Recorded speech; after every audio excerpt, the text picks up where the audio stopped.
Hi everyone, it's Miss Darling in the studio. Welcome back. This is part 2 of my project, which I'm calling an Amazon envelope journal.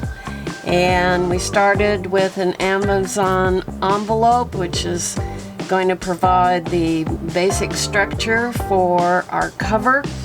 And we're using junk envelopes, return envelopes that we have gotten in the mail to fill out the bulk of the journal that will go inside of it, but we'll have to deal with that later. Today we're just going to be talking about designing the front cover. As you can see, I have a design that I pre-printed on fabric.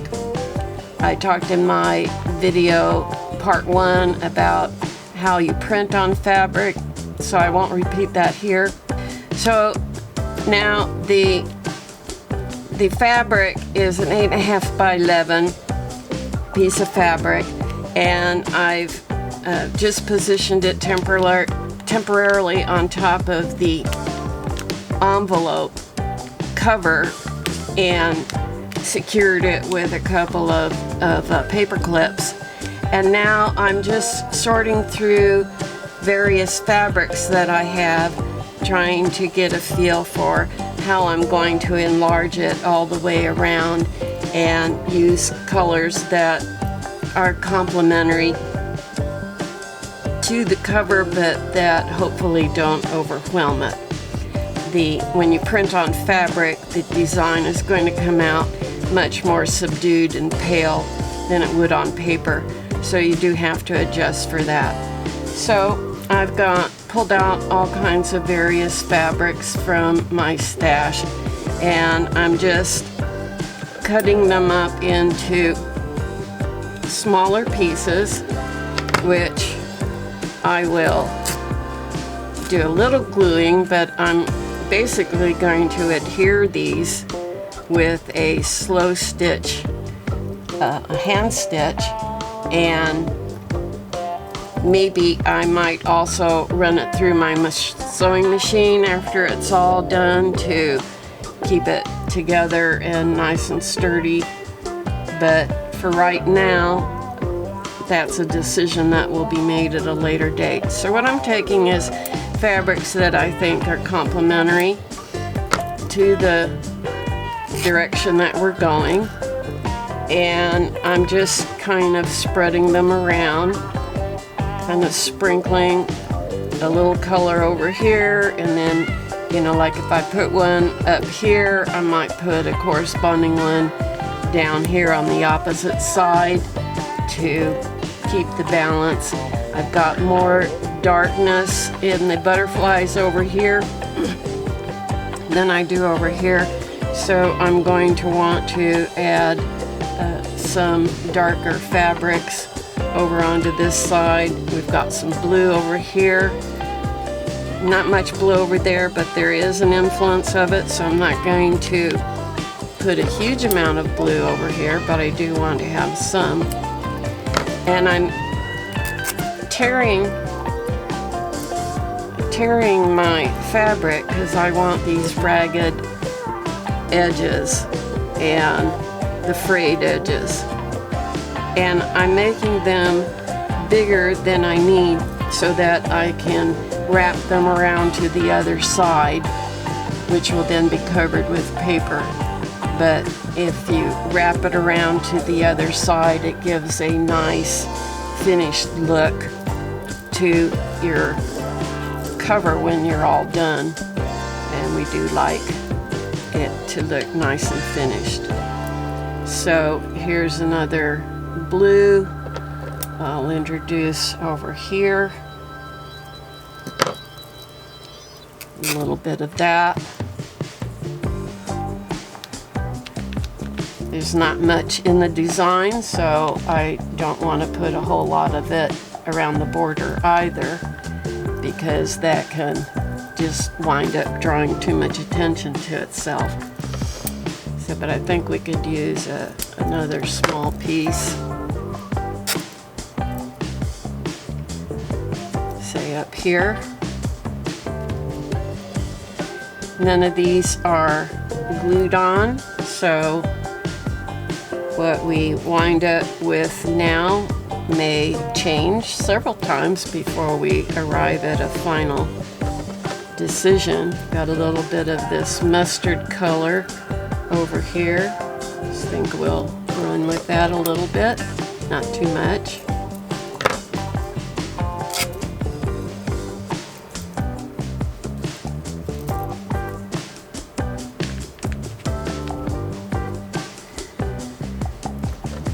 And we'll take a little bit of color of that over to the other side as well.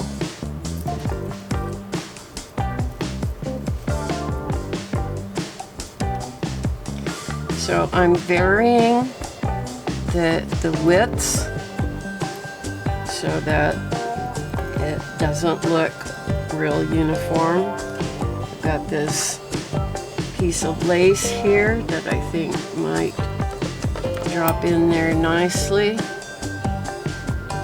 Probably have to cut this rather than tearing it.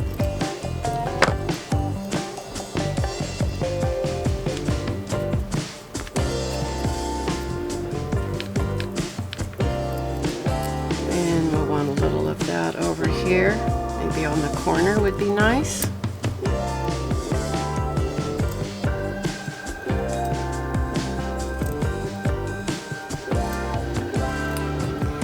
We're looking for variety, but we're also looking for unity.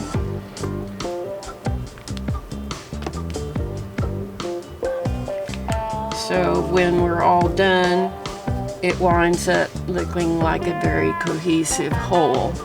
We want it to feel balanced, left and right, top and bottom.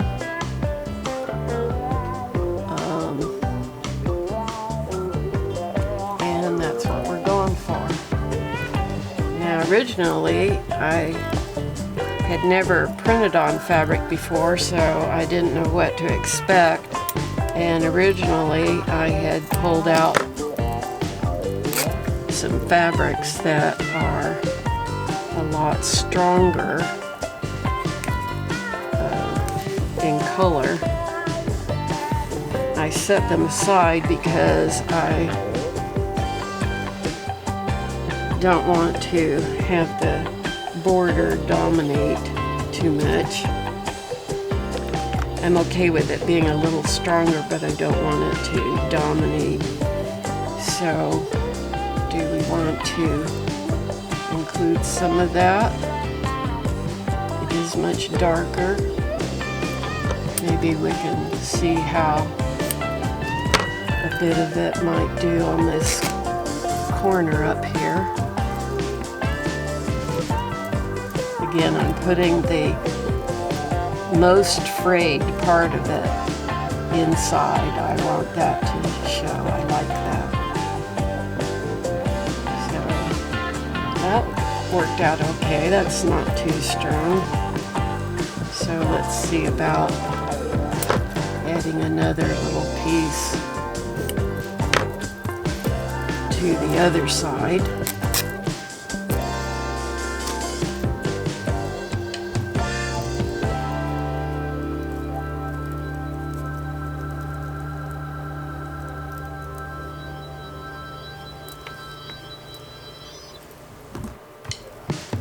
So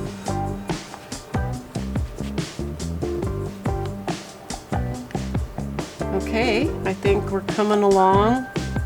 I think I would like a little more lace, and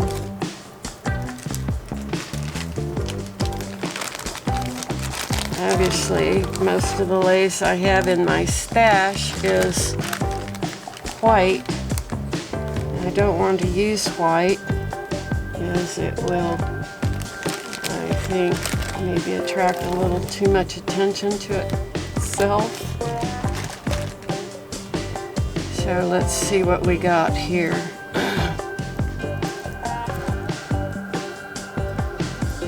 It's a nice piece that looks very old. I was very fortunate to to have a sister in the wedding business, and she gifted me all kinds of scraps left over from that she no longer had any use for, and I gladly took everything she had and was willing to part with. So how are we coming? What do you think? What do I need? I think I need a little bit of this. See if I have any of this green left over. What I do with my extra. Here's one of them. I think maybe we could use a little of that up there. I think we'll go with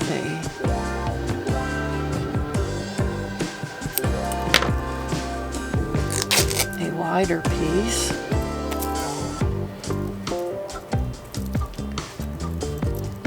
Let's fray it a bit.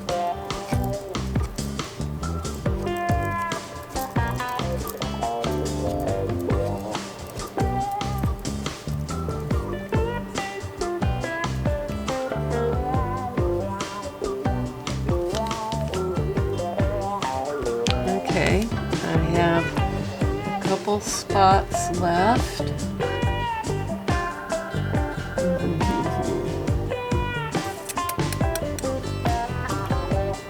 Another piece of lace there. Yeah,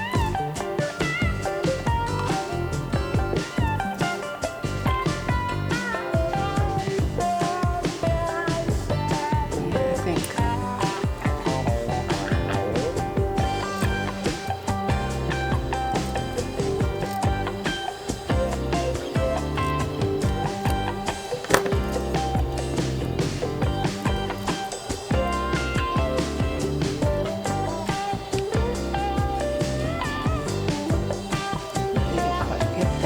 As wide as I want.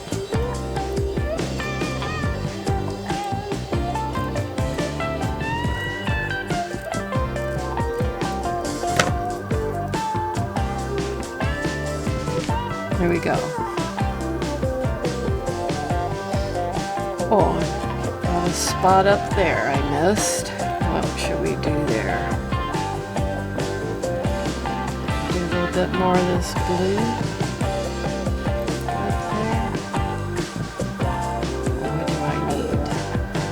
Spot down here too, so maybe we'll do a little more blue down here. I want the bottom length, I want this to be a little bit stronger in color than up here, so the bottom feels very supportive of what's above it. So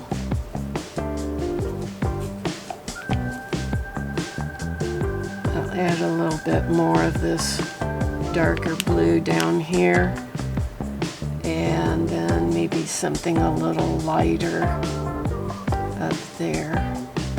Maybe we could do something like that.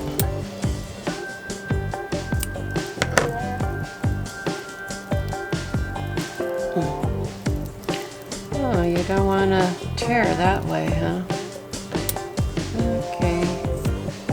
Be stubborn.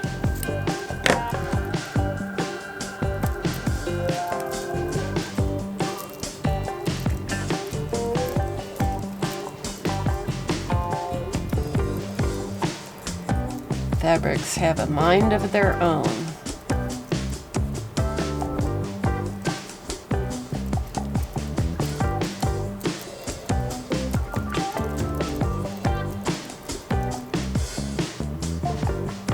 Okay.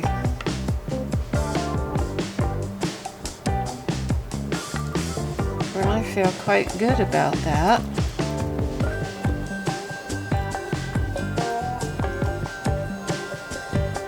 hope you like that and feel that it works. The key is to find the fabrics first that you think color-wise and strength-wise go with what you're doing. And I think I'm going to put a little something in here, but I think I'll use something that I printed off, kind of like so.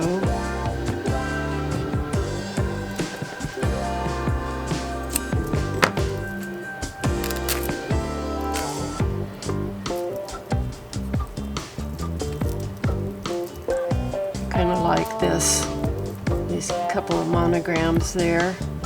Maybe a butterfly going the opposite direction.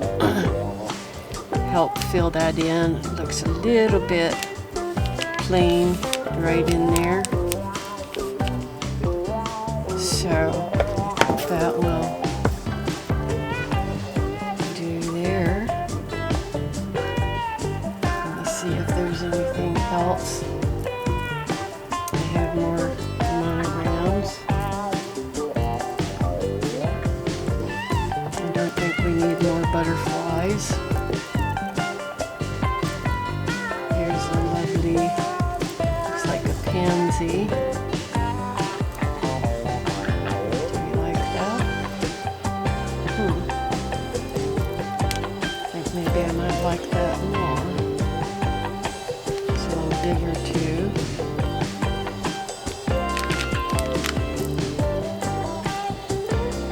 Stamps.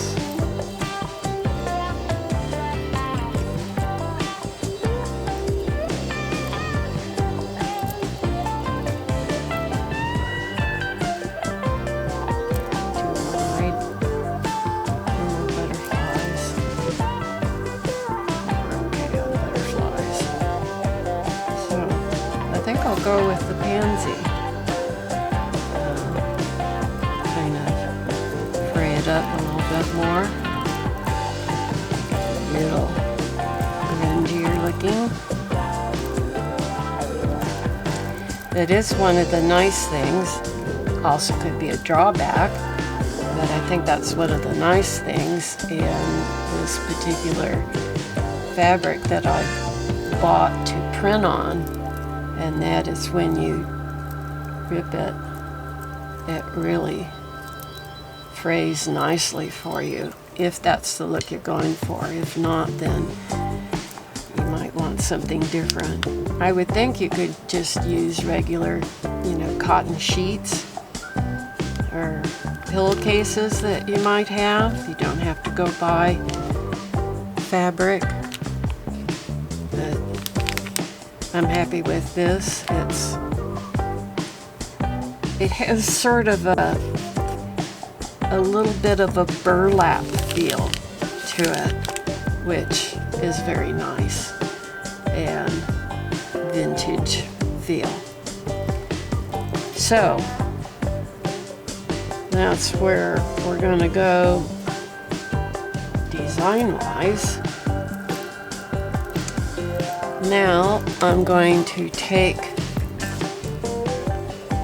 some of my fabric glue. Oh wait, hang on, I'll be right back. I'm going to get some straight pins.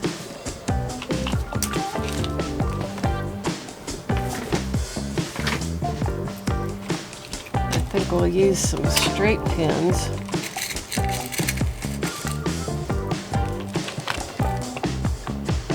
Adhere this temporarily. So if it gets jostled around,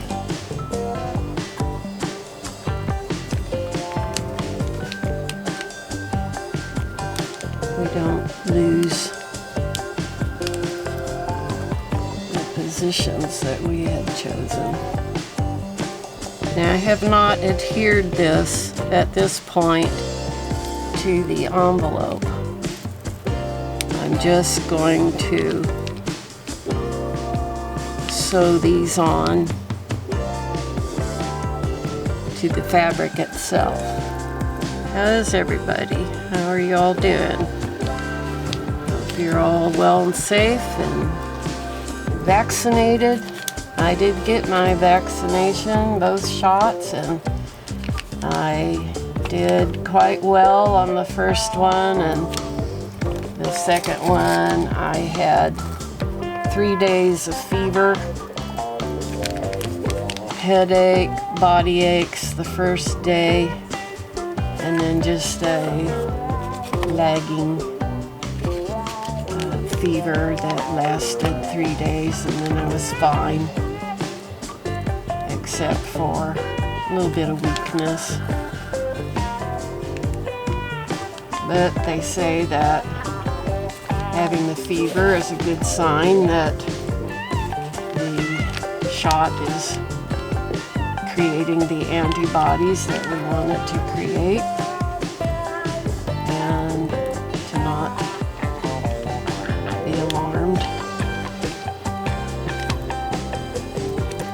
I had my wonderful daughter Swoop here taking care of me, making sure I got plenty of rest and fluids and all that good stuff. She is kind of a drill sergeant. She really takes care of her mama. I'm going to have to cut this clip off when the alarm sounds, and start it again, as I will be running out of space on the disc or some such thing. There we go. Okay, I'll have to take a break here. I'll be right back. Alright, here we are back again. Proceeding onward with pinning the fabric choices to the under fabric where we want them to go. Then I will come back and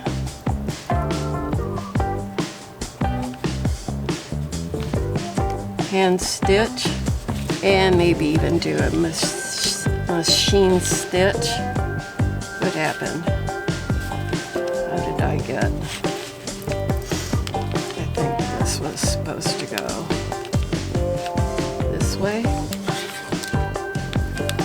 There we are. You of course can create the same look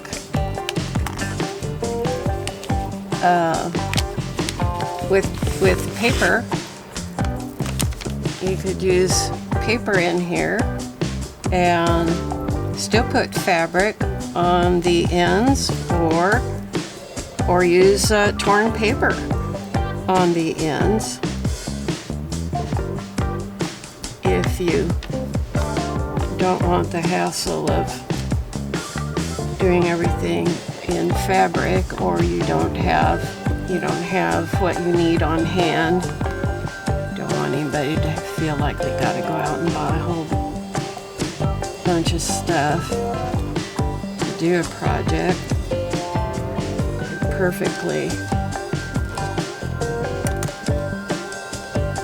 You're perfectly okay substituting and changing it up any way you feel you need to. So that gives us a good feeling. I'm not going to waste your time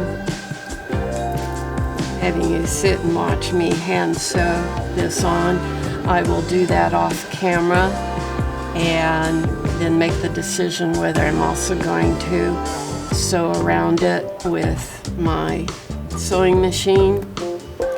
But really like the idea of it looking a little more, you know, just totally vintage. Something made before sewing machines were invented, and something just really appeals to me about that. But of course, I'll make the final decision on whether to sew around it by machine. The only reason I would do that is to make it a little more sturdy so that it doesn't come apart in case a thread were to break or something.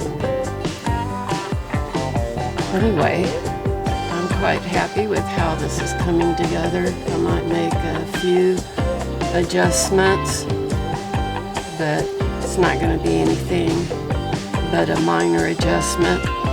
So I think at this point we'll leave it here. Thank you for sticking with me through this far, and I hope you'll watch all the rest of them, and I hope you're crafting right along with me. And we'd love to see what you're doing if you are, and love to have you comment on the video. Remember to visit the Etsy shop if you're looking for digital resources to help you in any of your projects, and also check the description box for links in there. So with that said, at this point, this is Miss Darling calling this a wrap. Bye-bye.